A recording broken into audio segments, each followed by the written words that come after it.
Uber. For how long you've been doing that? 5 years now. 5 years. Yes. All right. And what is the thing you like about it?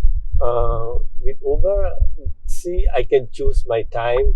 I can work whenever I want to work, when I want to go to my country. I just switch off the phone, go to meet my family, my parents. So just go, you don't tell anybody, what to do. Yeah. No more, and like 1 month, 2 months, 45 days, it's cool, right? And you don't have to pay anything, but only you have to pay the lease, your apartment rent. Okay. Yeah. But if you get somebody tenant to stay there, it's fine, but it's hard to get sometimes. So that's it. Yeah, I know. I noticed you have this camera here in front of you. Yeah. And I'll try to. Okay, I can. So the camera in front of you. Why do you use it? We keep it for accident to make sure, like some people when we get hit they lie.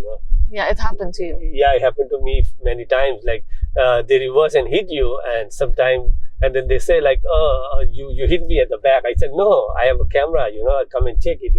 So as I told you, like they ran away, and I chased him at the parking lot. I was parked over there on the side of the road waiting for call, and the guy came in the car, reversed, hit me, and ran away. I honked. I told him to stop. He didn't stop. And then I chased him, and then he went to Mission Street. I followed him and went and cut him in front over there. And then he started saying, "No, I didn't hit you. You hit me." And I said, "No, how can I hit you? I didn't even start the car." And then his girlfriend came by then, and she started asking questions what happened. And then I told her everything, and then she said, "Oh, I said I have a camera. Come and look. He reversed and hit me. And I'm not lying. I have a camera. I can prove it." And then she said, "No, it's okay." Then she talked to her boyfriend. And then everything went okay. Then we exchanged the insurance, and I got the. Yeah, so that helps, because in actual fact, what you do, you get strangers sometimes, and you don't know who they might be. So yes. Is The riders are like they're controlled by the Uber and all, so not much worry about that. But still, they can do something which could be very rude. Like they're drunk, they can speak horrible, they can get in trouble. Like one time, they canceled the ride while I was on the freeway. And I said, like, "You canceled the ride," and he was very rude, and he was drunk, he was abusive, he was telling me get out of the country, something like that. These people, they can be very horrible, use all slang word, abusive word. But I was calm and cool, and I know I have to be very patient with these people. And then finally, I told him, "Don't worry, you don't have to yell and shout.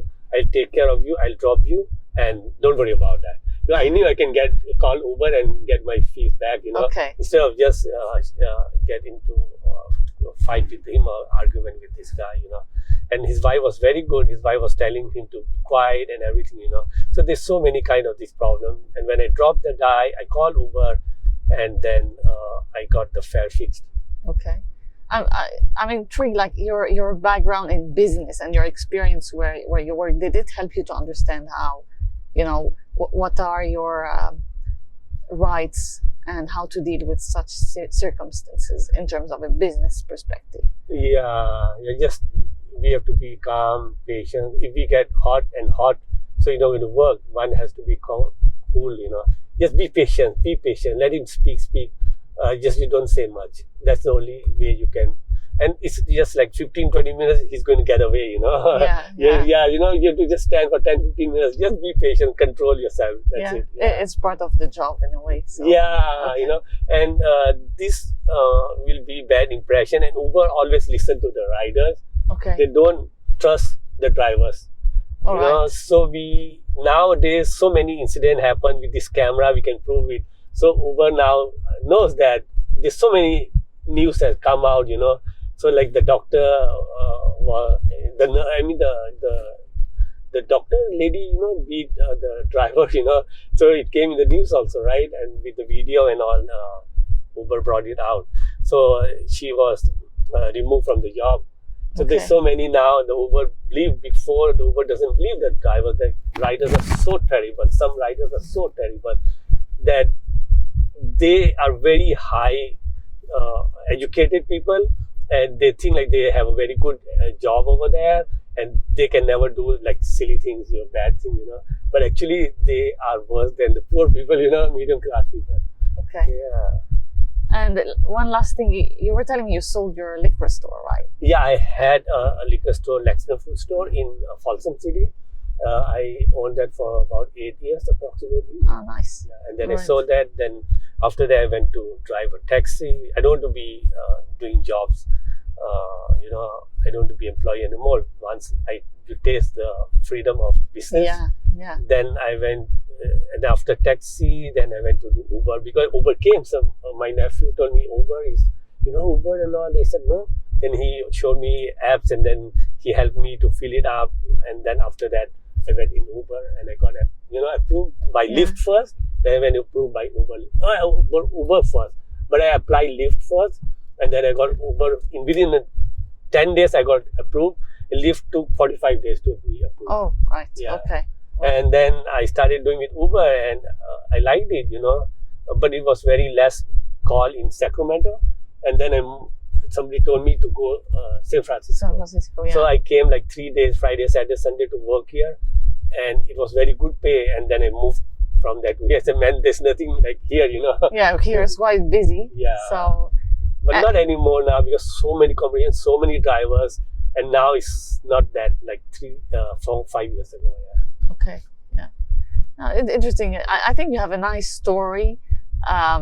Coming from India, you have a degree. You've worked in a company. You got bored because you had, you could do much more, as you were telling me. Mm-hmm. Can you just tell a bit more about this part where, you were finishing your job in literally 1 hour? In the Pure Chem company, and I have a manager over there. He gave me a job to do when I went there. So it's an assistant accountant, and then he gave me a bunch of work. I finished that in like few hours, and then I asked him for more work. And he said, "You did that?" I said, "Yes." Then he gave me more work, and I finished it. I said, "More," and he gave me more. I said, "More." He said, "Okay, today is enough. Tomorrow." And then tomorrow when I came, then he gave me all that same thing, routine job. I finished it, and I went, "I've done it. Give me more job." So he said, "Oh, okay." And then he gave me more, and he gave me more, and I finished everything within few hours again. Then I asked for more. Then he said like, "Oh man, you're too fast." Then he said like, "I think you have to do my job. Then I give you my work." Then when he gave me his work, but it was higher for me to understand a little bit. And then I told him like to train me, teach me a little bit. I couldn't go over here, over there. Then all this kind of high balance sheet, trial balance, all like, I didn't know the full inflow and outflow of all the business stories. So it got stuck somewhere. So then he helped me out with that, and I learned very fast. Yeah. And then finished, and then I did everything quick, and then I said more, and then he said, "Oh man, it's okay. You that's okay with you. You can do that much. It's fine now." So I was sitting boring, for many hours when I finished my work. Then one time when I told my manager that, "Okay, why don't you give me this? The lady, she's sitting beside me, her work to me. I can do that. The payrolls and all that kind of job." And then he said, "Then what she's going to do?" And then I said, "I don't know, because I don't want to sit free, Then he said like, "Okay, I cannot do that, but you go down and do all the stocking and all that work, So I go there, go down, and the go down guy was worried I'm going to take his work, I said, no, I just came to do stocking and filling and all, like just checking, So instead of doing that, work was very fast, and then I started chatting with him. There's nothing much to do, Yeah. So I finish my work here, I go down, do some little work, and then start chatting, sitting there, and I feel like, oh, that's so fun now, something to be done over there. Talking with people, coming, going in the go down, like engineers, mechanics and all, It's a big industry. It produce like sorbitol, dextrose, glaxo, glucose and all that. So that's what, and many things were going on over there. So later on, the president of the company came, and he knew that like sitting, and he asked me, "Why are you sitting?" I said, "I've done my work all, finished it." So he said like, "Oh, okay, you need more work?" I said, "Yes, give me more work." He said, "Okay, I'll give shipping work." So he gave me shipping work, and I finished that everything. And then I said, "All is done. I need more, Shipping this daily also, but it's very quick. Yeah. But he gave me little work, not much in the shipping to do, you know. So that's how I passed my almost 3 years over there, yeah. And then I went and helped my dad. And after that, when China came in WTO, the business was bad in Thailand and in, you know, all Asia. So China took everything, you know. And then I came to America to find a better life over here.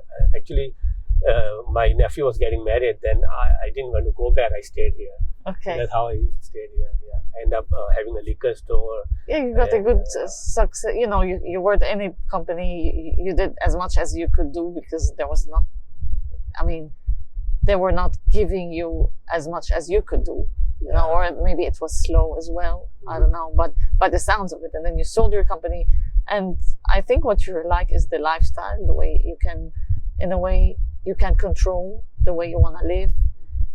You want to be on the go, talk to people. Yes. You know, it's like, yeah. I think we had a great conversation. I mean, it's the first time I have such a nice and inspiring story. Thank you. So thank you so much for